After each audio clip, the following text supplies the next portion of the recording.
मैं हूं नूर फातिमा। आप देख रहे हैं नेशनल न्यूज। ताज़ा तरीन खबर शामिल करते हैं।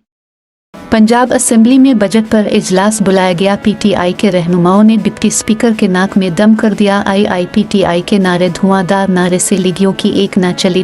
राय के मुताबिक मालूम हुआ है कि पंजाब असेंबली में आज पंजाब असेंबली इजलास में अपोजिशन ने सानिहा 9 मई की जुडिशल तहकीकात का मुतालबा कर दिया। अपोजिशन की जानिब से बानी पीटीआई की तस्वीर आवेज़ा की गई, जिस पर लीगी रुकन असेंबली ने एतराज़ उठा दिया।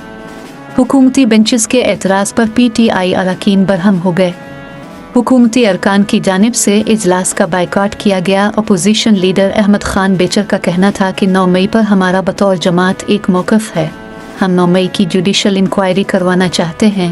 बानी पीटीआई का भी मौक़िफ़ है कि आज़ादाना तहक़ीक़ात करवाई जाएँ। अपोजिशन की जानिब से हंगामा आराई और शोर शराबा किया गया, जबकि हुकूमती अरकान ने इजलास का बायकॉट कर दिया।